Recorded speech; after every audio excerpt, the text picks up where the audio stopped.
আল্লাহ বললেন তার বন্ধু হতে পারলে কোনো ভয় নাই, কোনো টেনশন নাই, কোনো পেরেশানি নাই। বন্ধু হব কেমনে? আল্লাহ এর পরবর্তী অংশে দুইটা গুণের কথা বলেছেন। যেই বান্দা দুইটা গুণ অর্জন করবে ওই বান্দা আল্লাহর বন্ধু হয়ে যাবে। আল্লাহ তাআলা বলেন আল্লাযীনা আমানু ওয়া কানু ইয়াত্তাকুন।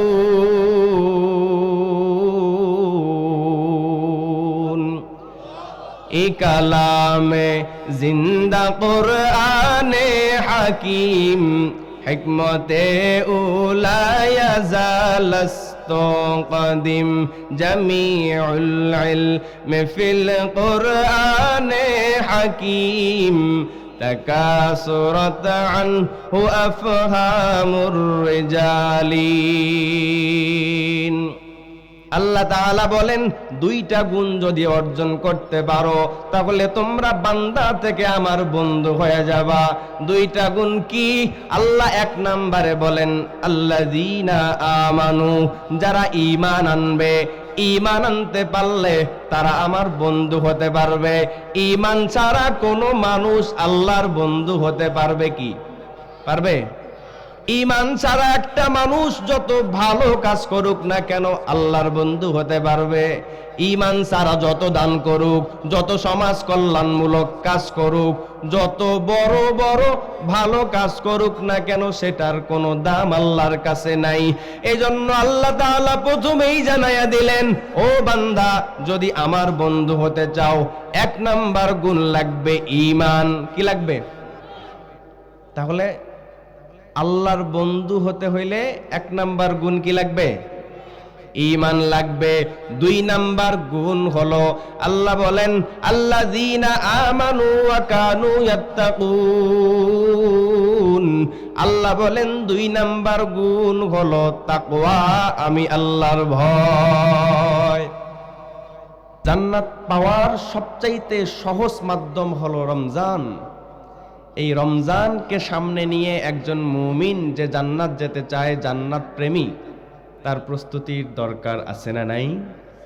আছে, অবশ্যই আছে। কিন্তু আজকে আমাদের দিকে তাকালে দেখা যায় আমাদের ভিতরে কি রমজানের প্রস্তুতি আছে? নাই, একজনের ভিতরেও নাই। এখনো পর্যন্ত আমার চোখে এরকম মানুষ পড়ে নাই যে রমজানকে সামনে নিয়ে রমজানের প্রস্তুতি নিচ্ছে। কিন্তু জান্নাত ব্যবসায়ীদের মনে এই খেয়াল না থাকলেও আপনি গিয়ে দেখেন কাপড় ব্যবসায়ীরা এখন থেকে প্রস্তুতি নিচ্ছে রমজানের ঈদে কত লাখ টাকার মাল তুলবো, কিভাবে রমজানের ঈদটা লাভবান করব, কিভাবে ঈদের আগে বেশি লাভ করব, এই চিন্তা তাদের। কিন্তু কপাল পরা মুমিনের কখনো এই চিন্তা আসলো না এই রমজান দিয়ে আমি কিভাবে লাভবান হব, এই রমজান দিয়ে আমি কিভাবে জান্নাত হাসিল করব, এই রমজান দিয়ে কিভাবে আমি আল্লাহর কাছাকাছি চলে যাব, এই রমজান দিয়ে কিভাবে আমি আমার মালিকের সাথে যেই দূরত্ব সৃষ্টি হয়েছে এই দূরত্বটাকে আমি কমিয়ে আল্লাহ তাআলার নৈকট্য হাসিল করব, এই চিন্তা আমার মনেও আসলো না, আপনার মনেও আসলো না। দিনের পর দিন রমজান কাছাকাছি চলে আসছে, শাবান মাস শুরু হয়ে গেছে, শাবান মাস শুরু হয়ে গেছে, এক মাস আছে আর। হায় নাই কোনো খেয়াল। অথচ সাহাবায়ে কেরাম 6 মাস আগ থেকে আল্লাহর কাছে দোয়া করতেন। কয় মাস আগ থেকে? 6 মাস আগ থেকে আল্লাহর কাছে দোয়া করতেন, আল্লাহ রমজানটা যেন আমি পাই। আল্লাহ এত এত বড় অফার আপনি দিয়েছেন, এত বড় পুরস্কার আপনি দিয়েছেন, এটা যেন আমার নসিবে আসে। এত দোয়া করতেন। আন আনাস রাদিয়াল্লাহু তাআলা আনহু قال كان النبي صلى الله عليه وسلم جاء رجب رسول الله صلى الله عليه وسلم قال اللهم بارك لنا في رجب وشعبان وبلغنا رمضان। আনাস রাদিয়াল্লাহু তাআলা আনহু হাদিসে আল্লাহর নবীর থেকে বর্ণনা করেন, আল্লাহর নবী ডাক দিয়ে বলেন, রে দুনিয়ার মানুষ, রমজান আসার আগেই আমি 2 মাস আগ থেকে আল্লাহর কাছে অ্যাপ্লিকেশন জমা দিতাম, দরখাস্ত জমা দিতাম। রমজান আসার 2 মাস আগ থেকেই আল্লাহর নবী আল্লাহর কাছে দোয়া করতেন।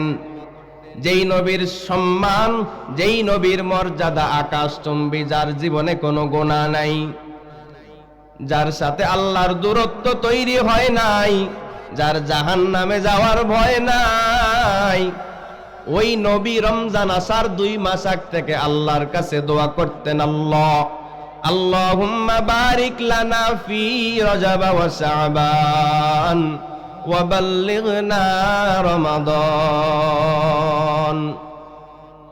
তো যেই নবীর গুনাহ নাই, যার জাহান্নামে যাওয়ার কোনো অপশন নাই, সুযোগ নাই, সেই নবী যদি রমজানের জন্য এত বেশি আকুল থাকতে পারে, এত ব্যস্ত থাকতে পারে, রমজান আসার 2 মাস আগ থেকে আল্লাহর কাছে ফরিয়াদ জানায়, আর আমাদের যাদের জীবনে গুনাহর অভাব নাই, প্রতিটা পাতায় পাতায়, পৃষ্ঠায় পৃষ্ঠায় শুধু গুনাহ গুনাহ গুনাহ, আমি রমজানের কাছাকাছি চলে আসার পরও আমার ভিতরে এখনো এই খেয়াল আসলো না যে রমজান এত কাছে চলে আসলো, এই রমজান নিয়ে আমি কি প্রস্তুতি গ্রহণ করলাম। অথচ রমজানকে সামনে রেখে রেখে আমাদের প্রস্তুতি গ্রহণ করার কথা ছিল, নিজে নিজেই এই রমজান নিয়ে প্ল্যান করার কথা ছিল। আমার জীবনে আমার বয়স 50 বছর হয়ে গেছে, 50টা রমজান অতিবাহিত হয়ে গেছে, আমি যতগুলো রমজান কাটিয়েছি, এই রমজানটা যেন আমার জীবনের শ্রেষ্ঠতম রমজান হয়, এই রমজানে যেন আমার সবচাইতে বেশি আমল হয়, এই রমজানে যেন কোরআন তেলাওয়াত আমার সবচাইতে বেশি হয়, এই রমজানে যেন আমি যেই কোরআন পড়তে পারি না, কোরআনটা শিখে নিতে পারি, আমি কোরআন পড়তে পারি, এই রমজানে যেন 10টা সূরার তরজমা আমি শিখে নিতে পারি। একজন মুমিনের চরিত্র তো রমজানকে সামনে নিয়ে এমন হওয়ার কথা ছিল, একজন মুমিনের প্ল্যান প্রোগ্রাম তো রমজানকে সামনে নিয়ে এমন হওয়ার কথা ছিল, কিন্তু সেই রমজান নিয়ে কোনো আলোচনা নাই। বড় দুঃখ পরিতাপের বিষয়, চায়ের দোকানে ঢুকলেই দেখবেন শুধু কোন দল ইলেকশনে জিতবে, কোন দল কয়টা আসন পাবে, কোন দল কেমনে ইলেকশনের প্রস্তুতি নিচ্ছে, এগুলো নিয়ে আলোচনা। ও আল্লাহর বান্দা, আল্লাহ তাআলা এত বড় একটা পুরস্কার রমজান আপনাকে উপহার স্বরূপ দিয়ে দিলেন। আল্লাহ তাআলা এত বড় একটা পুরস্কার, এত বড় একটা অফার যে আপনাকে দিয়ে দিলেন, এই অফারটা পাওয়ার পরেও যদি আপনি আপনার জীবনের গুনাহ মাফ না করাতে পারেন, তাহলে আপনার চাইতে বড় কপাল পোড়া আর কেউ হতে পারে না। নবীজি আমার একদিন মসজিদের মেম্বারে ওঠার সময় প্রথম মেম্বারে পা দিলেন, বললেন আমিন, দ্বিতীয় মেম্বারে পা দিয়েও বললেন আমিন, তৃতীয় মেম্বারেও পা দিয়েও বললেন আমিন। সাহাবায়ে কেরাম জিজ্ঞেস করলেন, ওগো নবী, আপনাকে কখনো মেম্বারে উঠতে এমন ভাবে আমিন আমিন আমিন বলতে শুনি নাই। ও নবী আমার, আজকে যে 3 মেম্বারে 3 বার আমিন বললেন, কারণ কি? নবীজি 3টা কারণ বলেছিল, তার মধ্যে একটা কারণ হলো আল্লাহ তাআলার পক্ষ থেকে জিবরাইল নবীর দরবারে এসেছিল, এসে দোয়া করতেছিল, আল্লাহ, যেই বান্দা রমজানের মতো গুরুত্বপূর্ণ ফজিলতপূর্ণ মহতি মাস পাওয়ার পরেও নিজের জীবনের গুনাহ মাফ করাতে পারে নাই, ওই বান্দা যেন ধ্বংস হয়। আমার নবী সঙ্গে সঙ্গে বলেছিলেন আমিন। এবার একটু চিন্তা করেন, জিবরাইল আলাইহিস সালামের কোনো পাপ নাই, গুনাহ নাই, কারণ সে ফেরেশতা, ভিতরে গুনার চাহিদাও নাই। আর আপনার আমার নবী, সে নবী হওয়ার কারণে তার কোনো ভুল নাই, ত্রুটি নাই। তাহলে জিবরাইল দোয়া করলো, আমার নবী আমিন বলল, এই দোয়াটা কি বিফলে যাওয়ার কোনো সুযোগ আছে? নবী এমনি দোয়া করলেই তো বিফলে যাবে না, আর এখানে জিবরাইল আলাইহিস সালাম দোয়া করেছেন আর নবী আমিন বলেছেন, এই দোয়া বিফলে যাবে না, অবশ্যই অবশ্যই দোয়া কবুল। যারা রমজান পেয়ে নিজের জীবনের গুনাহ মাফ করাতে পারবেন না, আপনার ধ্বংস কেউ আটকাতে পারবে না। এজন্য প্রতি বছর যেভাবে কাটিয়েছেন সেটা ভুলে যান, এবার নতুন করে ওয়াদা করেন, আল্লাহ, এই রমজানটা আমি পেয়েছি, রমজান আবার আগামী বছর পাবো কিনা সে তো অনেক দূরের কথা।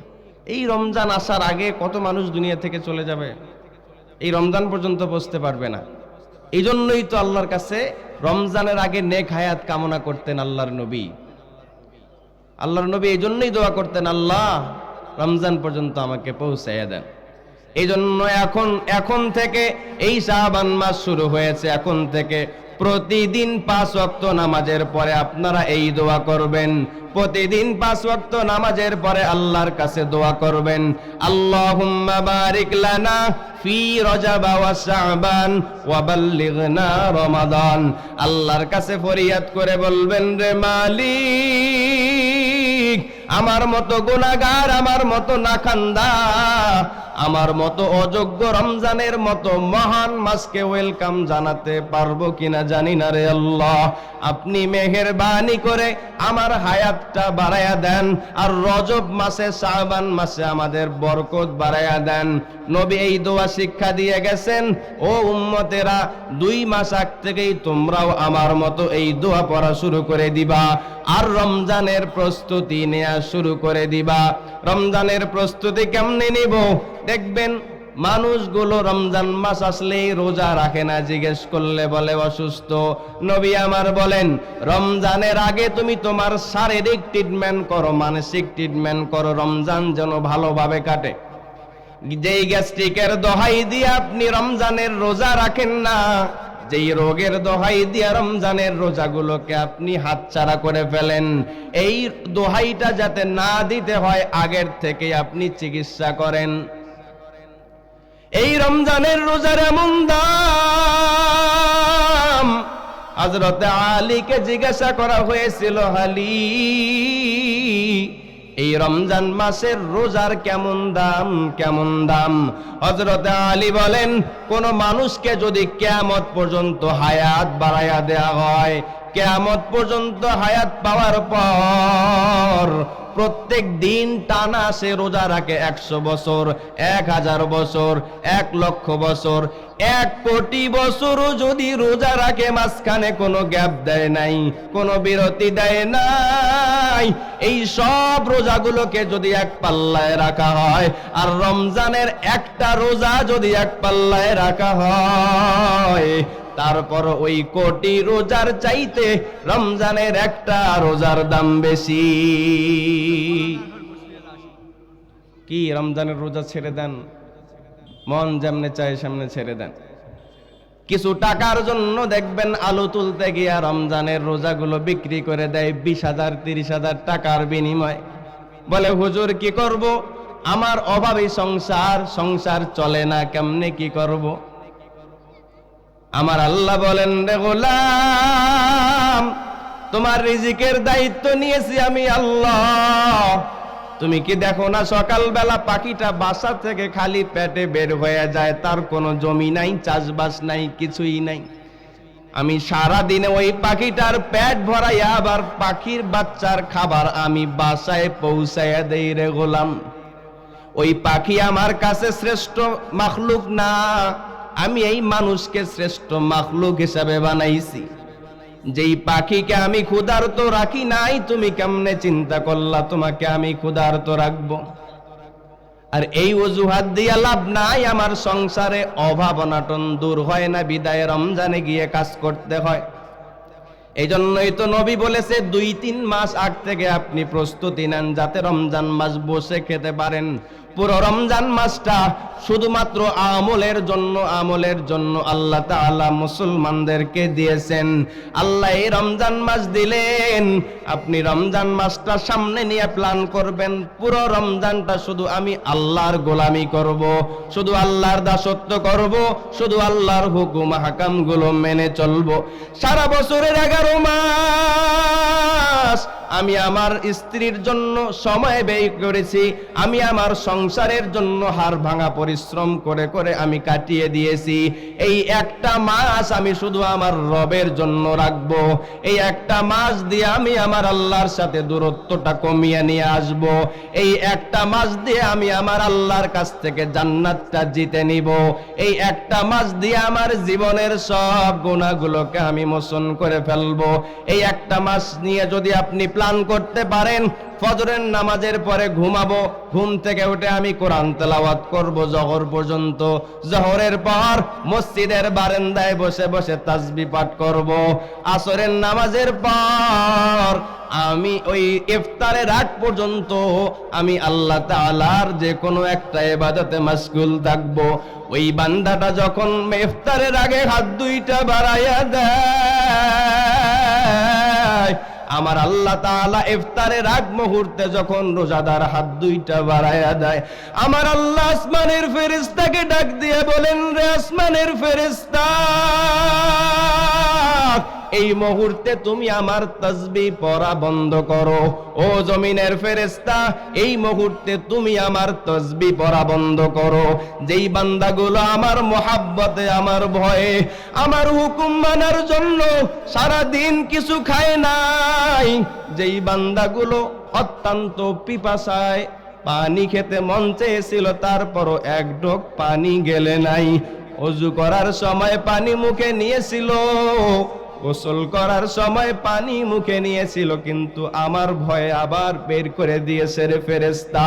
ও আসমানের ফেরেশতা, ও জমিনের ফেরেশতা, তোমরা এই সময় আমার তাসবিহ পড়া বন্ধ করো। এই সময় তোমরা এই রোজাদার বান্দার দোয়ায় আমিন বলো। এই জন্য এই রমজান মাসের অনেক দাম। রমজান মাসটা সামনে নিয়ে নিয়ে প্ল্যান করেন কিভাবে কাটাবেন, এখন থেকে প্রস্তুতি গ্রহণ করেন। যদি প্রস্তুতি গ্রহণ করতে পারেন তাহলে এই রমজান মাস পেয়ে পেয়ে আপনি দামি হয়ে যাবেন, আপনি জান্নাতি হয়ে যাবেন, আপনি আল্লাহর প্রিয় বান্দা হতে পারবেন। কারণ আল্লাহ তাআলা কোরআনুল কারিমে জানায়া দিয়েছেন এই রমজান মাসটা তিনি কি জন্য দিয়েছেন। আল্লাহ তাআলা কোরআনুল কারিমে জানায়া দেন, ইয়া আইয়ুহাল্লাযীনা আমানু কুতিবা আলাইকুমুস সিয়াম কামা কুতিবা আলাল্লাযীনা মিন ক্বাবলিকুম লাআল্লাকুম তাত্তাকুন।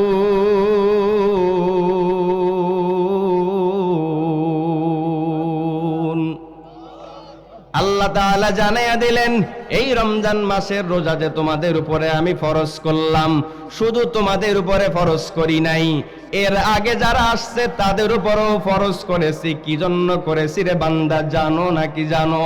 ও বান্দা, আমি এই রমজানটা দিয়েছি তোমাদেরকে তাকওয়া অর্জনের জন্য। কিসের জন্য? জোরে বলেন, কিসের জন্য? আপনি তো কথা বলেন না কেন? হ্যাঁ, ওই যে বলেছিলাম একটা হাদিস যে আপনারা কথা বললে আল্লাহ তাআলা আলোচকের সমপরিমাণ নেকি আপনাদেরকে দিবেন। তো এই নেকি আপনারা পেতে চান না? ইনশাআল্লাহ পেতে চান না? ভালো কাজ করা আর ভালো কাজের সহযোগিতা করা সমান নেকি। তো আলোচক যখন আলোচনা করবে আপনারা যদি তাকে সহযোগিতা করেন কথা বলে, আপনারাও সমান নেকি পাবেন ইনশাআল্লাহ। জবান খুলে আওয়াজ দিবেন ইনশাআল্লাহ। আল্লাহ তাআলা রমজানটা কি জন্য দিলেন বলেন তো দেখি? কি জন্য দিলেন? ভুলে গেছেন? তাকওয়া অর্জনের জন্য। কি জন্য? মুখস্থ করে নেবেন। কি জন্য দিছেন? রমজান কি জন্য আসছে এটাই যদি না জানি তো রমজান ভালোভাবে কাটাবো কিভাবে? এই রমজান আল্লাহ দিয়েছেন তাকওয়া অর্জন করার জন্য, তাকওয়া অর্জন করার জন্য। এই তাকওয়া অর্জন করলে কেমন লাভ আল্লাহ তাআলা কোরআনের অন্য জায়গায় জানায়া দেন। ও বান্দা, এই তাকওয়া অর্জন করলে কেমন দাম বাড়ে, কেমন মান বাড়ে, কেমন মর্যাদা বাড়ে। আল্লাহ বলেন, ইন্না আকরামাকুম ইনদাল্লাহ।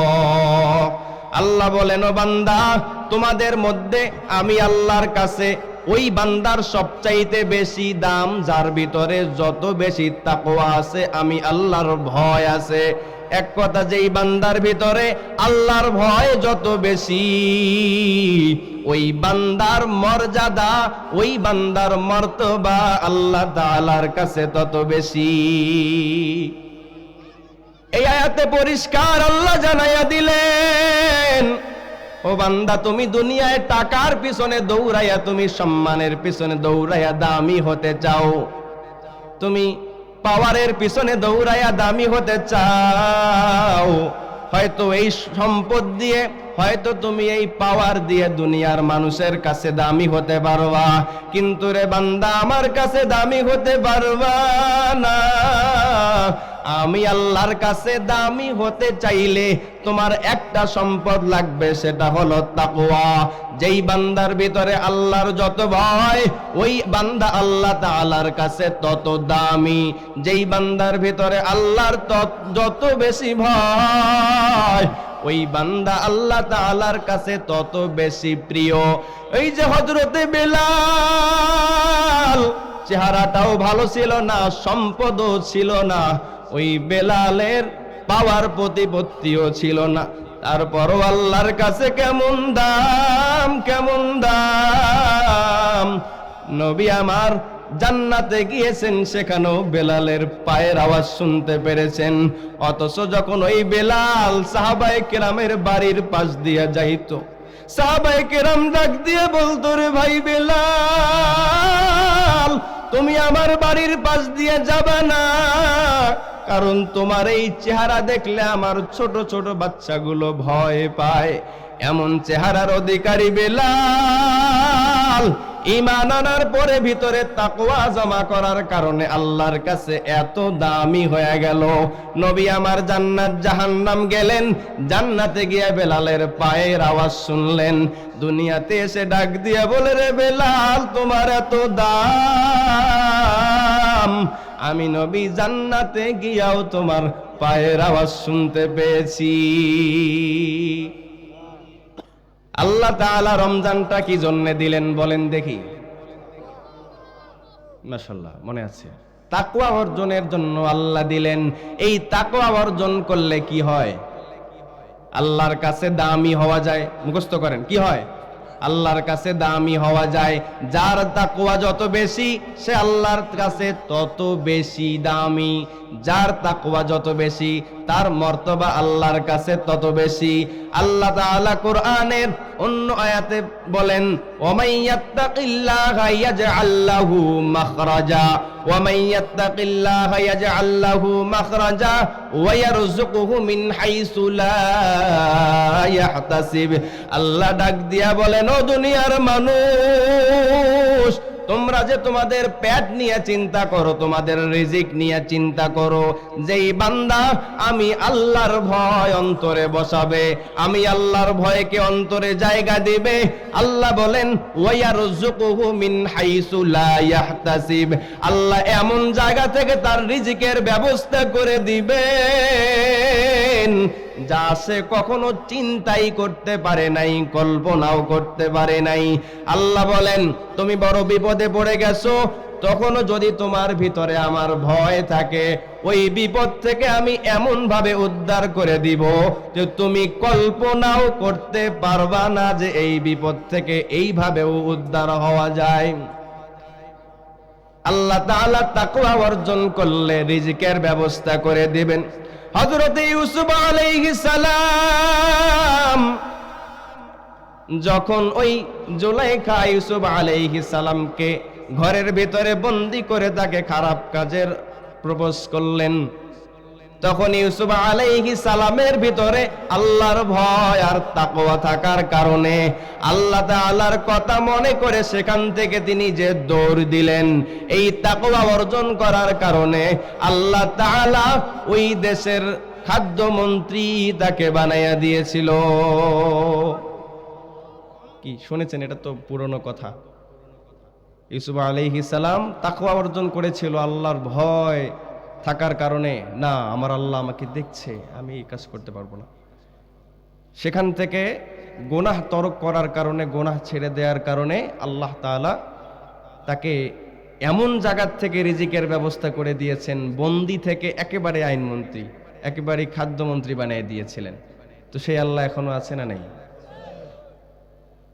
আল্লাহ বললেন, যদি তাকওয়া অর্জন করো তাহলে আমি তোমাদের রিজিকের ব্যবস্থা এমন জায়গা থেকে করে দিব যা তোমরা কল্পনাও করতে পারবা না।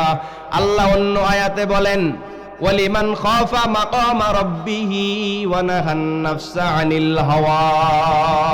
আল্লাহ ডাক দিয়ে বলেন, ও দুনিয়ার মানুষ, তোমরা তোমরা যারা আমি আল্লাহর ভয় ভিতরে নিয়ে নিয়ে তোমরা গুনাহ থেকে বেঁচে থাকতে পারবা, আমি আল্লাহর সামনে, আমি আল্লাহর কাঠগড়ায় একদিন তোমাকে দাঁড়াইতে হবে। এই ভয় ভিতরে নিয়ে যদি তুমি গুনাহ থেকে বেঁচে থাকো, তুমি গুনাহ ছেড়ে দাও, আমি তোমাকে ওয়াদা করলাম তোমার জন্য জান্নাত আমি রিজার্ভ করে রাখবো। আল্লাহ অন্য আর এক জায়গায় আবার একই পুরস্কার দিয়েছেন, কিন্তু ভিন্ন ভাবে। আল্লাহ তাআলা কোরআনের আরেক জায়গায় বলেন, ওয়ালিমান খাফা মাকামা রাব্বিহি জান্নাতান। আল্লাহ ডাক দিয়ে বলে, ও মানুষেরা শোনো, তোমরা যদি আমি আল্লাহর সামনে দাঁড়াইতে হবে এইটাকে ভয় পাও, আমি আল্লাহর সামনে দাঁড়াইয়া তোমার গুনার হিসাব দিতে হবে এইটাকে যদি ভয় পাও, ও বান্দা শুনে নাও, শুনে নাও, আমি তোমাদেরকে 2টা জান্নাত দিব। কয়টা জান্নাত দিবে? কি করলে? তাকওয়া অর্জন করলে। কি করলে? এখন প্রশ্ন আছে, হুজুর এতক্ষণ যাবত তো শুধু তাকওয়া তাকওয়া তাকওয়া করলেন, তাকওয়া জিনিসটা কি এটা জানার দরকার আছে না নাই? আছে? এই তাকওয়া জিনিসটা কি এটা জানা লাগবে। হযরত আলী রাদিয়াল্লাহু তাআলা আনহুকে জিজ্ঞেস করা হয়েছিল, হুজুর এই তাকওয়া জিনিসটা কি আপনি আমাদেরকে জানায়া দেন, বলিয়া দেন। হযরত আলী ডাক দিয়া বলেন, তাকওয়া হলো 4 জিনিসের নাম। কয় জিনিসের নাম? মুখস্থ করা লাগবে, পারবেন তো? মনে রাখবেন, তাকওয়া হলো 4 জিনিসের নাম। এর আগে আমি আল্লাহ তাআলার কোরআনের আরেকটা আয়াত আপনাদের সামনে বলি, যাতে করে তাকওয়ার ফজিলতটা আরো সহজভাবে আপনাদের বুঝে আসে। আল্লাহ তাআলা কোরআনুল কারীমে বলেন, আলা ইন্না আউলিয়া আল্লাহি লা খাউফুন আলাইহিম ওয়ালা হুম ইয়াহজানুন।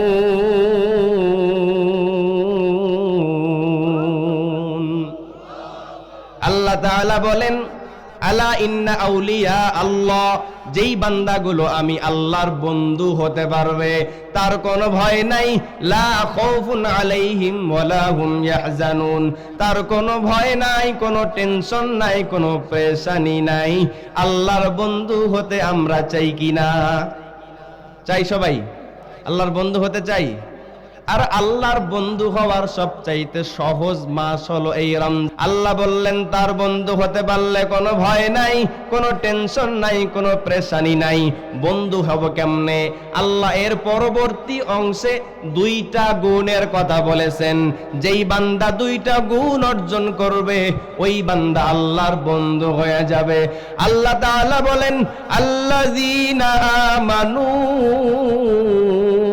وكانوا يتقون। এই কালামে জিন্দা কুরআনে হাকিম, হিকমতে উলা ইয়াজালাস্তু কদিম, জামিউল ইলমি ফিল কুরআনে হাকিম, تكاثرت عنه أفهام الرجالين। আল্লাহ তাআলা বলেন 2টা গুণ যদি অর্জন করতে পারো তাহলে তোমরা বান্দা থেকে আমার বন্ধু হয়ে যাবা। 2টা গুণ কি?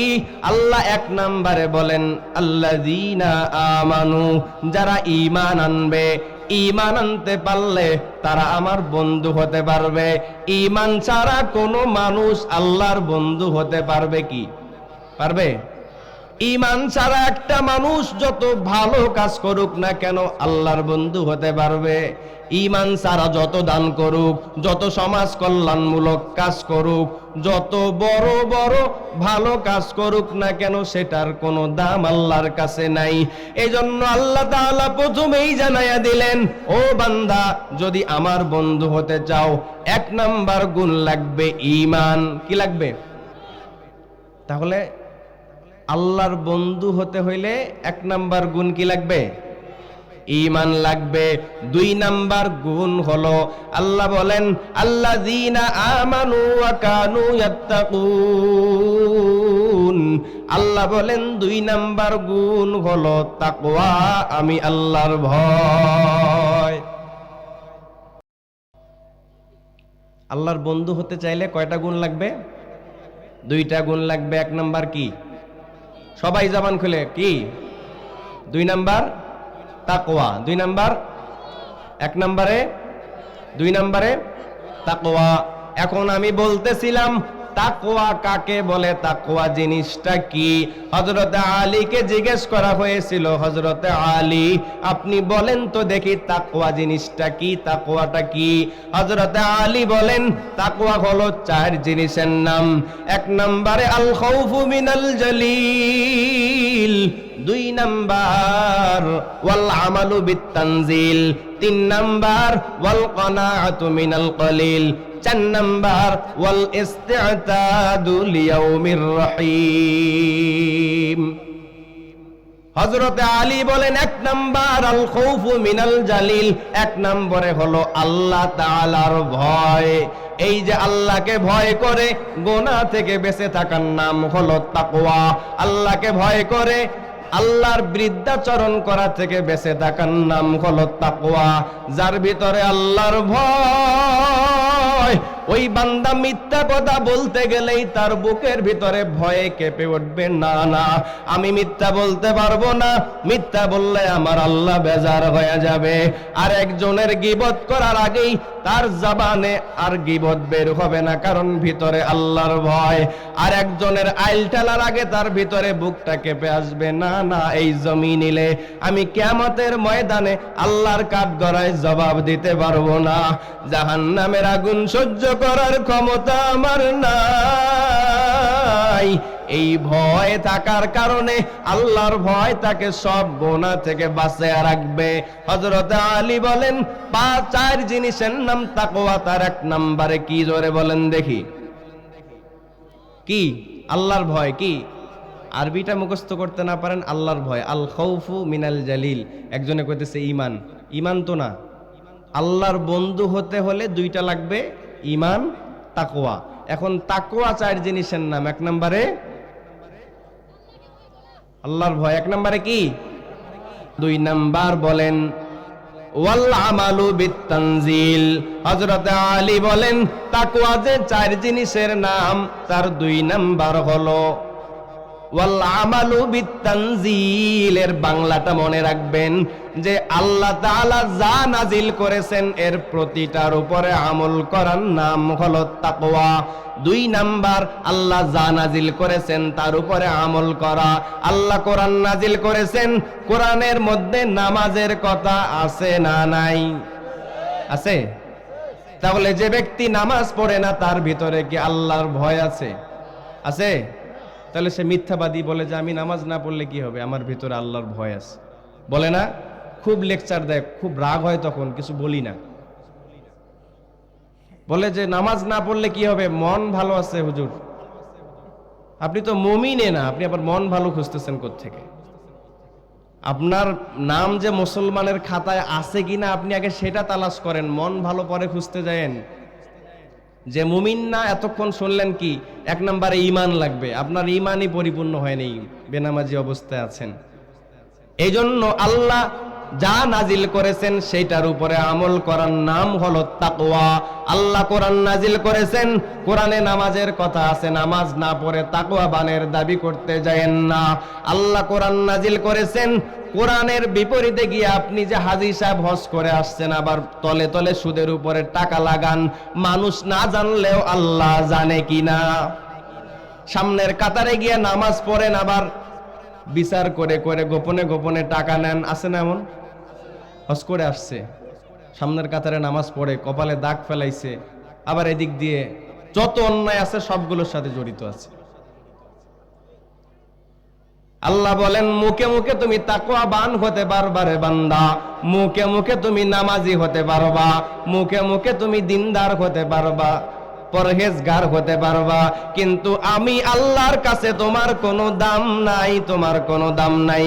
কারণ তাকওয়ার 2 নাম্বার জিনিসের নাম হলো আল্লাহ যা নাজিল করেছেন এর উপরে পরিপূর্ণ আমল করা। আল্লাহ কোরআনে নামাজের কথা বলেছেন, সুদ থেকে বাঁচতে বলেছেন, ঘুষ থেকে বাঁচতে বলেছেন, পর্দার কথা বলেছেন। এই প্রত্যেকটাকেই যে না মানবে সে তাকওয়াবানের দাবি করতে পারবে না। 3 নাম্বার হলো ওই আলী রাদিয়াল্লাহু তাআলা আনহু বলেন, ওয়াল কানাআতু মিনাল কলিল। 3 নাম্বার হলো অল্পে তুষ্ট হওয়া। কি হওয়া?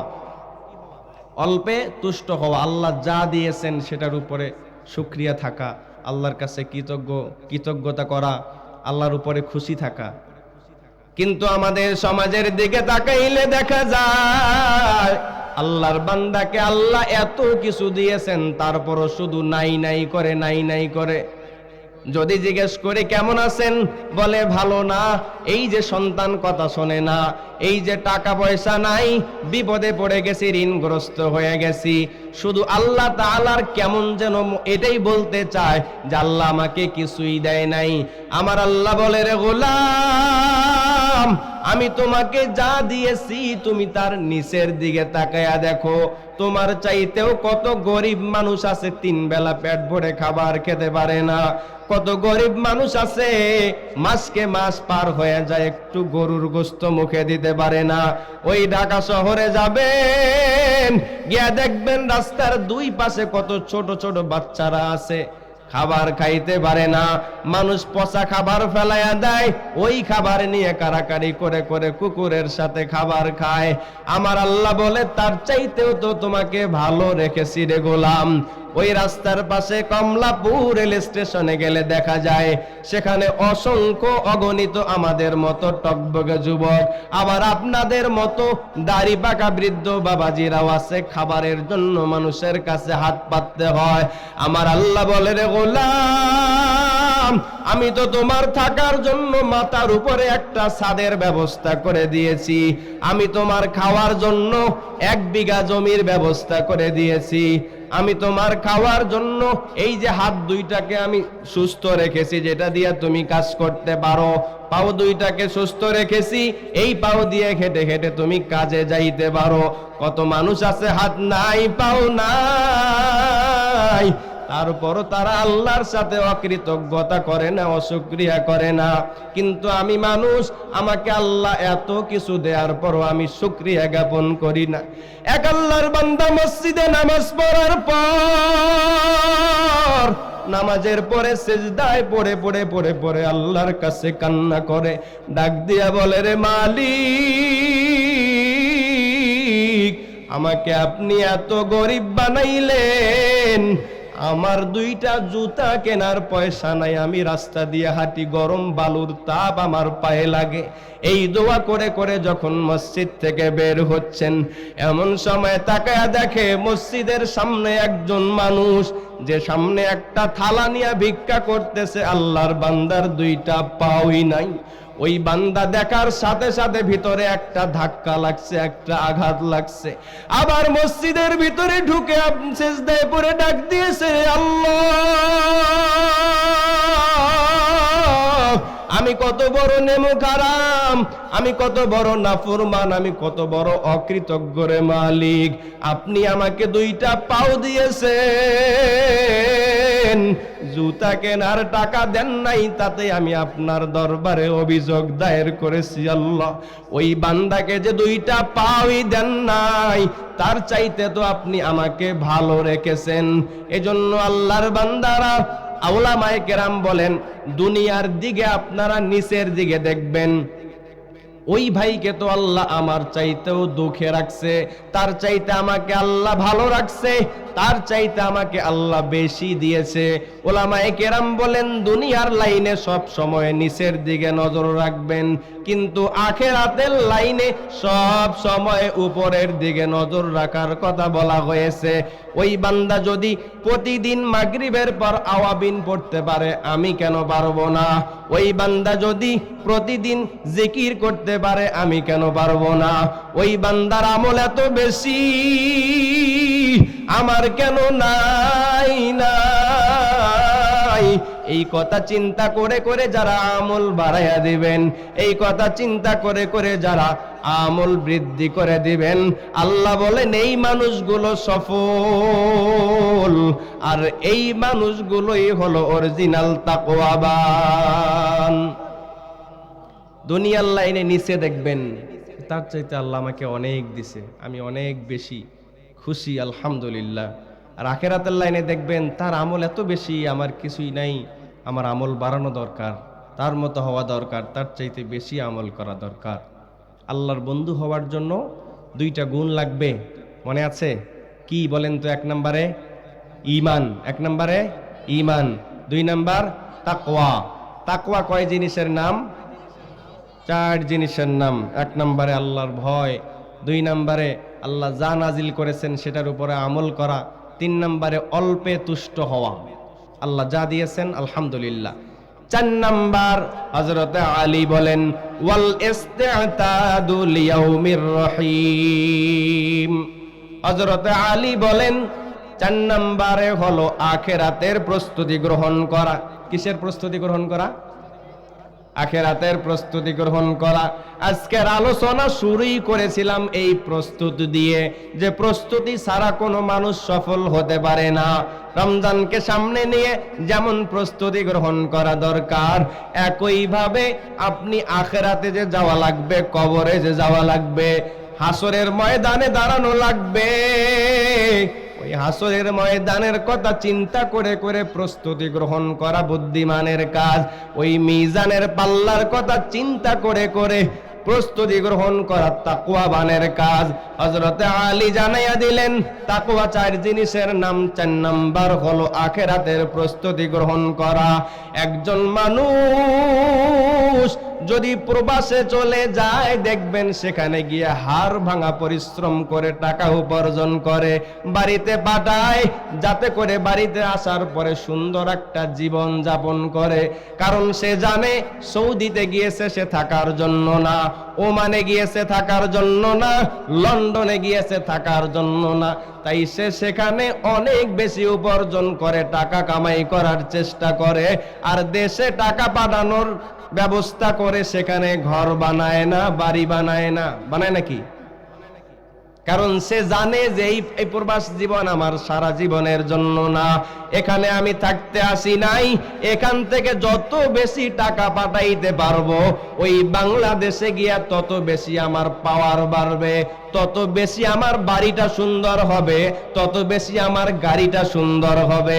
আল্লাহ বলে রে মুমিন, এই দুনিয়াতেও তো আমি তোমাকে স্থায়ীভাবে পাঠাই না,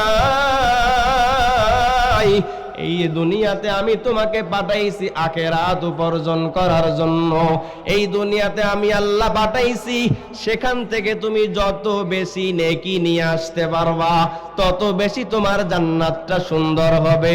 ওই দুনিয়া থেকে যত বেশি ভালো কাজ করে আসতে পারবা তত বেশি তোমার জান্নাতটা বড় হবে। তুমি ওই দুনিয়া থেকে যত বেশি আমি আল্লাহকে ভয় করে করে ভিতরে তাকওয়া নিয়ে আমার কাছে হাজির হবা, তত বেশি আমি আল্লাহ তোমার উপরে খুশি হয়ে যাব, আর আমি আল্লাহ বিনিময়ে তোমাকে জান্নাত দিয়া দিব। আরেকবার পরীক্ষা নেই, আল্লাহর প্রিয় হওয়ার জন্য কয়টা জিনিস লাগবে? এক নম্বরে কি? দুই নাম্বার তাকওয়া কয় জিনিসের নাম? কি প্রথমটা কি? আল্লাহর ভয়। মাশাআল্লাহ, আল্লাহর ভয়। দুই নাম্বার আল্লাহ যা নাজিল করেছেন সেটার উপরে আমল করা। তিন নাম্বার অল্পে তুষ্ট হওয়া। চার নাম্বার আখিরাতের প্রস্তুতি গ্রহণ করা। আখিরাতের প্রস্তুতি ছাড়া যদি কেউ কবরে যায় তার কবরটা ভালো হবে? বলেন তো, ভালো হবে? আখিরাতের প্রস্তুতি কি? কবরের সওয়াল জবাব আপনি যতই মুখস্থ করে নিয়ে যান সেখানে মনে থাকবে না? মনে থাকবে? সেখানে মুখস্থর খাওয়া নাই, আমলের খাওয়া আছে। যতই মুখস্থ করে যান কবরে মনে থাকবে না, মনে থাকবে না। আল্লাহর নবী হাদিসে জানায়া দেয়, যখন কোনো মানুষকে কবরে রাখা হয়, রেখে প্রথম ব্যক্তি মাটি দিয়া যখন 40 কদম অতিক্রম করে যায়, এখনো পর্যন্ত বাকি মানুষগুলোর মাটি দেয়া শেষ হয় নাই, এখনো পর্যন্ত কোদাল দিয়ে মাটিগুলো টানতেছে, কবরের উপরটা সমান করা হয় নাই, এখনো পর্যন্ত ওই ব্যক্তির কবরের পাশ থেকে কেউ যায় নাই। এমন সময় আল্লাহ তাআলা দুইজন ফেরেশতা ভিতরে পাঠায়া দেন। ওই ফেরেশতা দুইজন এসে এবার ওই কবরের ব্যক্তিকে জিজ্ঞাসা করে, মান রব্বুক, তোমার পরিচয়টা দাও, ওয়া মা দীনুক, তোমার ধর্মের পরিচয়টা দাও, ওয়া মান হাযার রাজুলুল্লাযী বুইসা ফীকুম, আল্লাহর নবীর ছবি দেখায়া দেখায়া বলে, দেখো তো এই লোকটাকে চেনো নাকি? এটা কি আমার বানানো কথা? আমার বানানো কথা? কোন মোল্লা মৌলবী এটা কিতাবে লিখে গেছেন সেই কথা? আল্লাহর নবীর হাদিস। আল্লাহর নবী বলেন, যেই ব্যক্তি সারাটা জীবন আল্লাহর ভয় ভিতরে নিয়ে নিয়ে চলবে, যেই ব্যক্তি সারাটা জীবন আল্লাহর মোহাব্বত ভিতরে নিয়ে নিয়ে চলবে, ওই ফেরেশতা এসে যখন ওই ব্যক্তিকে জিজ্ঞাসা করবে, মান রব্বুক, তোমার পরিচয়টা দাও, মান রব্বুক, তোমার রবের পরিচয়টা দাও, তোমার আল্লাহর পরিচয় দাও, ওই ব্যক্তি এবার ফেরেশতাকে ডাক দিয়ে বলবে, রে ফেরেশতা, তুমি কোন আল্লাহর পরিচয় আমার কাছে জিগাও, যে আল্লাহর মোহাব্বতে পড়িয়া, যে আল্লাহর তাকওয়া আমার অন্তরে জমা করে করে আমি সারা জীবন হারাম পথে যাই নাই, সুদের উপরে টাকা লাগাই নাই, আমি গরিব ছিলাম, আমি নিজের শান শওকত অনুযায়ী জীবন যাপন করি নাই, আমি গরিব ছিলাম, আমার সন্তানেরা দরিদ্রতার জন্য কত কথা আমাকে শুনিয়েছিল, তারপরও আমি সুদের উপরে টাকা লাগাই নাই, আমি সারা জীবন হেঁটে হেঁটে চলেছি, একটা গাড়ি কিনতে পারি নাই, তারপরও আমি অবৈধ রাস্তায় যাই নাই, এই আল্লাহর মোহাব্বতে পড়ে রে ফেরেশতা, এই আল্লাহর মোহাব্বতে পড়ে ঠান্ডার দিন, এমন ঠান্ডা মন চায় না কম্বলের তল থেকে বের হইয়া হইয়া ঠান্ডা পানি দিয়ে ওযু করি। ও ফেরেশতা, এই আল্লাহর মোহাব্বত ভিতরে নিয়ে নিয়ে, এই আল্লাহর তাকওয়া ভিতরে নিয়ে নিয়ে আমি সকালবেলা ফজরের আগে উঠছি, ঠান্ডা পানি দিয়ে ওযু করে মসজিদে গিয়েছি, আমি আল্লাহ আমার আল্লাহকে এই কপাল দিয়ে সিজদা করেছি রে ফেরেশতা। ও ফেরেশতা, কোন আল্লাহর পরিচয় জিগাও, যেই আল্লাহর মোহাব্বত পড়ে প্রচন্ড গরমের দিন, আমি গরমের তাড়নায় আমার পিপাসার একেবারেই সর্বোচ্চ পর্যায়ে চলে গিয়েছে, রমজান মাসের রোজাটা রেখেছি, আলু তোলার কাজ করতে গিয়েছি, সবাই রোজা ভেঙেছিল, আমি রোজা ভাঙি নাই, কতবার মন চাইছে আমি রমজানের রোজাটা ভেঙে ফেলি, কতবার মন চাইছে এক গ্লাস পানি খেয়ে আমার কলিজাটাকে ঠান্ডা করি। ও ফেরেশতা, আমার আল্লাহর ভয় নিয়ে আমি খাই নাই, আমার রবের পরিচয় জিগাও, আমার রব হলেন আল্লাহ। কি সুবহানাল্লাহ বলেন না? যে এরপরে জিজ্ঞেস করবে, ওয়া মা দীনুক, তোমার দিনের পরিচয় দাও, যেই বান্দা সারা জীবন ইসলাম অনুযায়ী নিজের জীবনটা চালাইছে, ইসলামের উপরে অটল ছিল, ইসলাম যেটা আদেশ করেছে সেটা করছে, যেটা নিষেধ করেছে সেটা করে নাই, ওই বান্দা এবার সরসর করে জবাবগুলো দিবে, ওই বান্দা জিজ্ঞেস করার সাথে সাথে জবাব দিবে, আমার দিন হলো ইসলাম। ফেরেশতা 3 নম্বরে নবীর ছবি দেখাবেন, দেখায়া বলবেন, ওয়া মা হাযার রাজুলুল্লাযী বুইসা ফীকুম, তুমি কি জানো এই বান্দাকে, এই বান্দাকে, এনাকে কি চেনো?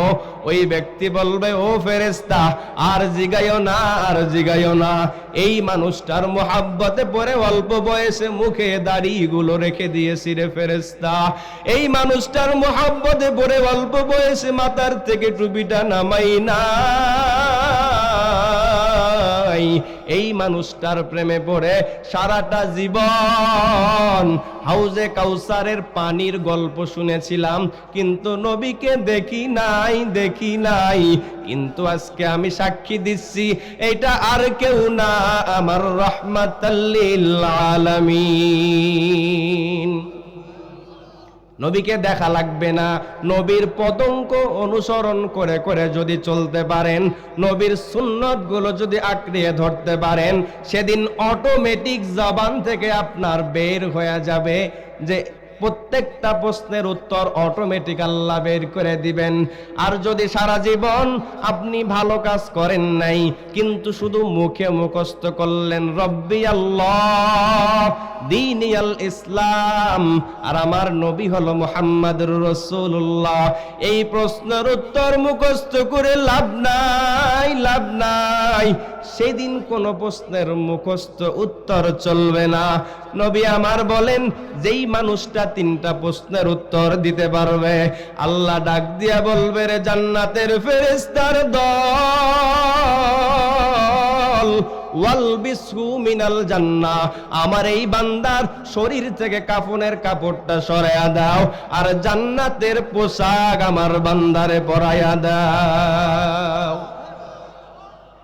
শুধু কি তাই নাকি, আল্লাহ তাআলা বলবেন ওয়াফতাহু বাবান ইলাল জান্নাহ, আমার বান্দার কবরের সাথে জান্নাতের দরজাটা খুলে দাও।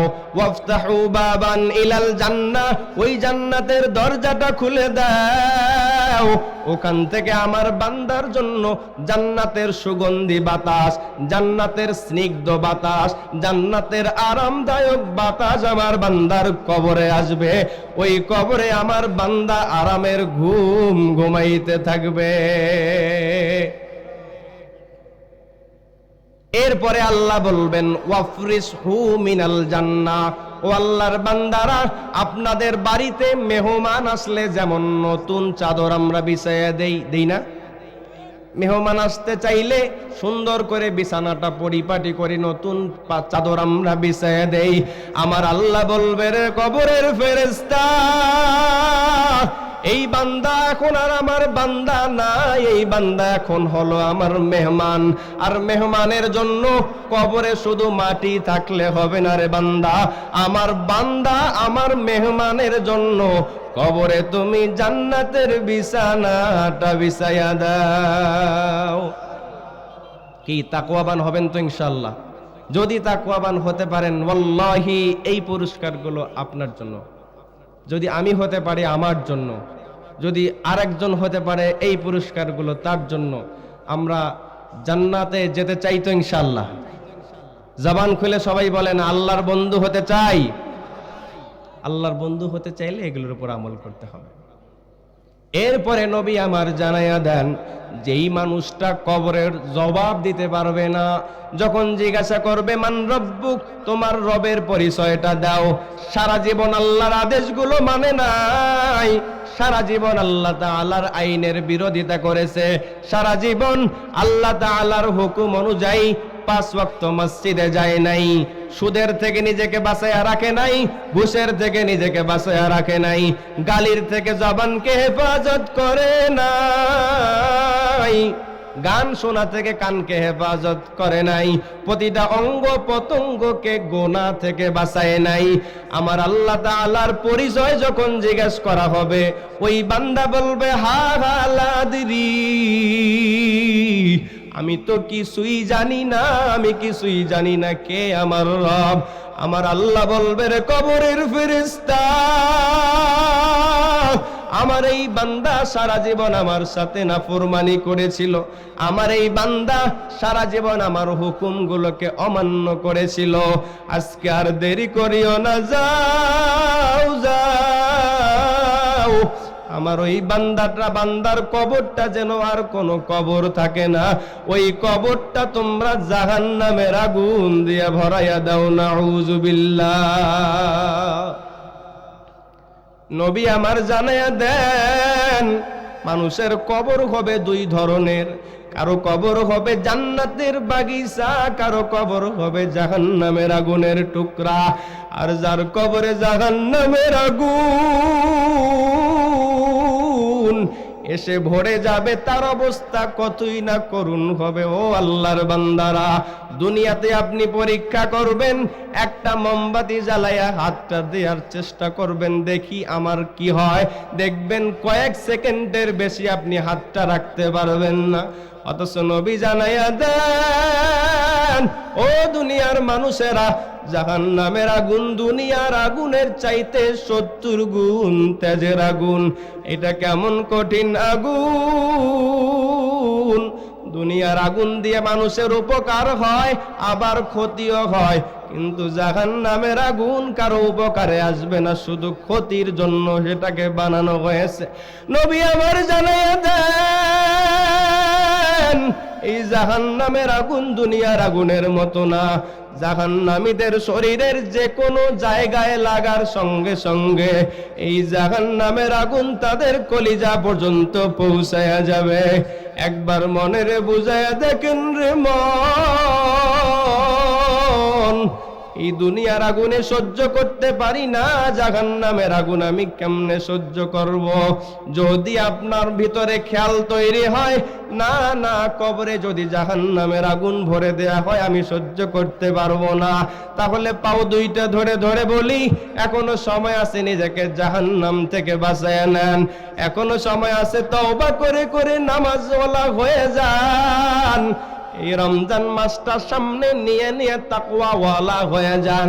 রমজান মাসে আল্লাহ তাআলার কাছ থেকে যে একটা দূরত্ব তৈরি হয়েছে, একটা গ্যাপ তৈরি হয়েছে, এই গ্যাপটাকে আপনি দূর করেন, আল্লাহর কাছাকাছি চলে আসেন, আল্লাহ তাআলার বন্দেগীটাকে আঁকড়ায়া ধরেন। আল্লাহর নবী হাদিসে জানাইয়া দিলেন, ও মুমিনেরা, রমজান মাসে যে রোজা রাখবা, এই রমজান মাসের রোজা কেমনে রাখবা? আল্লাহর নবী বলেন, শুধুমাত্র খিদার দ্বারা রোজা হয় না, শুধুমাত্র তৃষ্ণার দ্বারা রোজা হয় না। নবী আমার জানাইয়া দেন, যে ব্যক্তি রমজানের রোজা রাখার পরে তার জবানকে হেফাজত করবে না, তার হাতকে হেফাজত করবে না, তার পাওকে হেফাজত করবে না, তার অন্তরকে হেফাজত করবে না, ওই বান্দার ক্ষুধা আর তৃষ্ণার কোনো দাম আল্লাহর কাছে নাই। এই জন্য এখন থেকে প্র্যাকটিস শুরু করে দিবেন। এখন থেকে আপনি চেষ্টা করা, প্রস্তুতি নেওয়া শুরু করে দিবেন। ও আল্লাহ, রমজান মাসে যেন আমার জবান থেকে একটা মিথ্যা কথাও বের না হয়, রমজান মাসে যেন আমার জবান থেকে একজন মানুষও কষ্ট না পায়, রমজান মাসে আমার হাত দ্বারা যেন কোনো গুনাহ না হয়, এই রমজান মাসে আমার পাও যেন কোনো গুনার দিকে অগ্রসর না হয়, রমজান মাসে আমার অন্তর যেন কোনো শয়তানের চক্রান্তে না পড়ে, নফসের ধোকায় না পড়ে। এরকম প্রতিজ্ঞা করে করে এখন থেকে প্রস্তুতি নেবেন। আপনি এখন থেকে নিয়ত করবেন, আগামী 1 সপ্তাহ আমার প্র্যাকটিস, আগামী 1 সপ্তাহে আমার জবান থেকে একটা মিথ্যাও বের করব না, একটা গীবতও বের করব না, একটা আল্লাহর বিরুদ্ধে কথাও বের করব না, নবীর সুন্নতের বাইরে যাব না। এই প্র্যাকটিস করতে করতে দেখবেন হঠাৎ আবার মিথ্যা বের হয়ে গেছে, সাথে সাথে আবার তওবা করবেন, আস্তাগফিরুল্লাহ, ও আল্লাহ, আমি তো বলছিলাম মিথ্যা বলবো না, কিন্তু মিথ্যা বের হয়ে গেছে। আমি তো চাইছিলাম মিথ্যা বলবো না, গীবত করব না, কিন্তু গীবতটা বের হয়ে গেছে। আবার তওবা করে আবার প্রতিজ্ঞা করবেন, আগামী 1 সপ্তাহে আমি আর কোনো গুনাহ করব না। এমন করে করে যদি রমজান মাস পর্যন্ত বসতে পারেন, এই প্র্যাকটিস করে করে যদি রমজানের দোরগোড়ায় আপনি দাঁড়াইতে পারেন, আল্লাহ বলেন, ওরে গোলাম, এই রমজান পেয়ে যদি তুমি নিয়ম অনুযায়ী রমজানের রোজাগুলো রাখো, এই রমজান পেয়ে যদি নিয়ম অনুযায়ী তুমি রমজানে প্রবেশ করার পরে রমজানের রোজাগুলো রাখো,